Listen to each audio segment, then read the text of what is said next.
Hello soul family. After 88 portal और ख़ास तौर से कल के सुपर फुल मून के बाद आइए चलिए एक एनर्जी चेक हम कि ट्विन फ्लेम्स की कम्युनिटी में, ट्विन फ्लेम कम्युनिटी में क्या चल रहा है after this 88 portal and after this super full moon जो कल वाला, जिसकी मैंने बहुत ही इम्पोर्टेंट चैनलिंग कल आपको बताई थी कि अब सब कुछ चेंज होंगे, डायमेंशंस चेंज होंगे एंड विल स्प्लिट।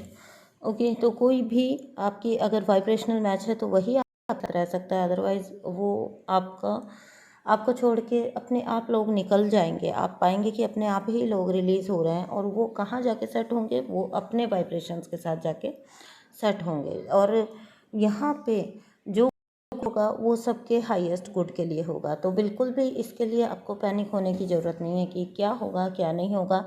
जो होगा बहुत ही नेचुरली होगा, ऑटोमेटिक होगा, क्योंकि ऑब्वियसली एक्वेरियस का जो है पीरियड है और ये जो है बिल्कुल एक ट्रांसफॉर्मेशन का पीरियड होता है। तो आपको ट्रांसफॉर्मेशन से कभी घबराना नहीं चाहिए। Being a spiritual person you should welcome transformation. आपको तो वेलकम करना चाहिए ट्रांसफॉर्मेशन का, क्योंकि ट्रांसफॉर्मेशन जो होता है वो सबके भले के लिए होता है। तो बहुत बड़े स्तर पर ट्रांसफॉर्मेशन होते हुए एनर्जीज़ का। तो चलिए आज का जो एनर्जी चेक मैं लेना चाहती थी वो था डिवाइन मैस्कुलिन की ख़ास तौर से क्या एनर्जी चल रही हैं। तो काइंड ऑफ एक अच्छी रीडिंग निकल के आई जो कि मैं आपको चैनल करना चाहती हूँ।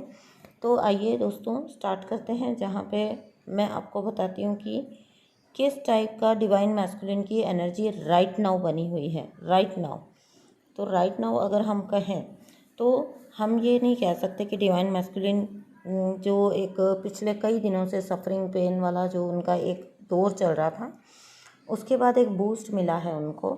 इस पोर्टल के बाद से उनको भी एक बूस्ट मिला है प्रॉपर, और उनकी लाइफ के जिस भी फील्ड में वो स्ट्रगल कर रहे थे उसमें उनको सुधार आने की उम्मीद हुई है। ठीक है, तो बैलेंस फील कर रहे हैं थोड़ा बहुत लाइफ में और खुश भी फील कर रहे हैं। खुश हैं यानी कि जहाँ जहाँ वो होल्ड करके रखते थे, अपनी चीज़ों को पकड़ के रखते थे, वहाँ पे वो रिलीज़ के लिए तैयार हैं। ठीक है, इट मीन्स इनडायरेक्ट वे में अब वो हीलिंग के लिए तैयार हैं, अपनी हीलिंग के लिए पूरी तरह से तो नहीं कहना चाहिए, लेकिन हाँ काइंड ऑफ तैयार हो रहे हैं, प्रोसेस में हैं। ठीक है, जिन चीज़ों को पकड़ के रखना उनको पसंद था, उस टॉक्सिसिटी में रहना उनको पसंद था ना, उनको रिलीज़ करना अब वो चूज़ कर रहे हैं। अब वो चूज़ कर रहे हैं अपनी फ्रीडम को। ये यहाँ पे कोई ऐसा नहीं है कि वो किसी और के लिए ये चीज़ कर रहे हैं, बल्कि खुद के लिए अब जीना प्रेफर कर रहे हैं। खुद के लिए चीज़ें देखना चाहते हैं, फ्री फील करना चाहते हैं, और टॉक्सिसिटी अब कहीं ना कहीं रिलीज़ करना चाहते हैं, जो कुछ भी टॉक्सिक है उनकी लाइफ में।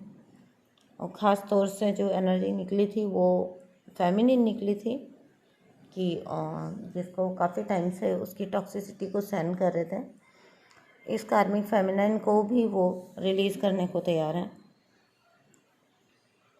अब मतलब जो कार्मिक फेमिनिन है उसकी कोई बात उनको रोक नहीं पाती है, यानी कि उसकी कोई बात उनको अंदर से पुल नहीं करती है अपनी तरफ की।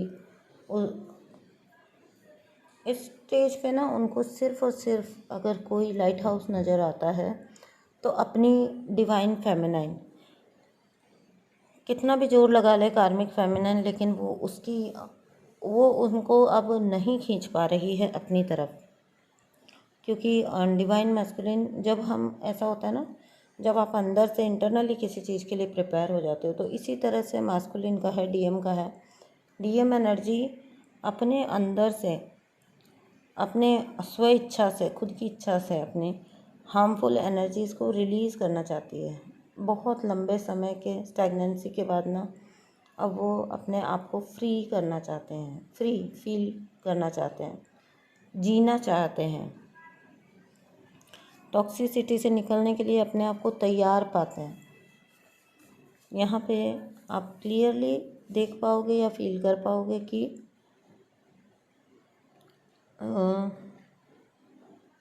आपको एक अनजानी खुशी का एहसास हो सकता है, अनजानी खुशी, जिसका बैठे बैठे आपको एक ऐसा फीलिंग जैसे बहुत सेटिस्फाइंग, बहुत हैप्पीनेस इंटरनल। और ये रीज़न है क्योंकि वहाँ पे आपके डिवाइन मैस्कुलिन अपनी सोल को फ्री कर रहे हैं। तो यहाँ पे आप भी वो रिलैक्सेशन फील कर पाओगे, काम फील कर पाओगे एनर्जीज़ के अंदर। लेकिन साथ ही साथ आगे चल के बिल्कुल थोड़ा नियर फ्यूचर में इनको काफ़ी ज़्यादा नाराज़गी या फिर प्रेशर का सामना करना या तो अभी पड़ रहा है या फिर पड़ सकता है। आगे चल के इनको थोड़ा विरोध भी सहना पड़ेगा, इनको नेगेटिविटी लोग इनके ऊपर थ्रो करेंगे क्योंकि ये उनको ऑब्जर्व करना धीरे धीरे कम कर रहे हैं। अपनी नेगेटिविटी ना इनके ऊपर थ्रो करने की कोशिश करेंगे। अब ये जो है यहाँ पे ये सिचुएशन को ये कैसे हैंडल करते हैं, it is up to them. ये पूरी तरह से उनका है कि वो किस तरह से इस परिस्थिति को या इस स्थिति को हैंडल करेंगे अपनी लाइफ में। इनको ह्यूमिलिएशन मिल सकता है, ठीक है, सोशली इनको लोग डिग्रेड कर सकते हैं, थोड़ा लाइफ हार्ड हो सकती है आगे चल के इनके लिए। लेकिन फिर भी डीएम खुश है क्योंकि वो अपने आप को अब पहले की तरह ना स्टक एनर्जीज़ में नहीं पाते हैं। अपने आप से ऑटोमेटिकली उनको फ्री फील होना स्टार्ट हो रहा है। जो बाउंड्रीज़, जो टॉक्सिसिटीज़ पहले जिसमें वो अपने आप को बांध के रखते थे, वहाँ से कहीं ना कहीं उनमें वो करेज आ रहा है कि वो बाहर निकल आ रहे हैं क्योंकि उनका हायर सेल्फ उनको गाइड कर रहा है पूरी तरह से। और उस हायर सेल्फ को, अच्छी बात यह है कि उस हायर सेल्फ को अब वो सुन भी रहे हैं और सुनने को तैयार भी हैं। यानी कि अब उनका हायर सेल्फ आगे से उनको जो कुछ गाइड करेगा या करता है, तो पहले से कंडीशन अब अच्छी होने वाली है क्योंकि कहीं ना कहीं वो उस गाइडेंस को जाने अनजाने से ही पर लेंगे और उसको फॉलो भी कर सकते हैं। और कहीं ना कहीं आज नहीं तो कल ये डीएम एनर्जी अपने आप को फ्री कर लेगी। तो ये बिल्कुल एक अच्छी एनर्जी मैं तो इसको मानती हूँ। 3D में हो सकता है आपको भी ज़्यादा चेंजेस नहीं नज़र आएंगे, लेकिन ये इंटरनल जो उनका ट्रांसफॉर्मेशन चल रहा है, inner transformation, that is good for all. उनके हायर पर्पस के लिए, उनके सोल पर्पस के लिए, ये आप दोनों की जर्नी के पर्पस के लिए ये बहुत ज़रूरी है और अच्छा भी है। सो ये थी आज की DM energy. Thank you so much दोस्तों, बाय।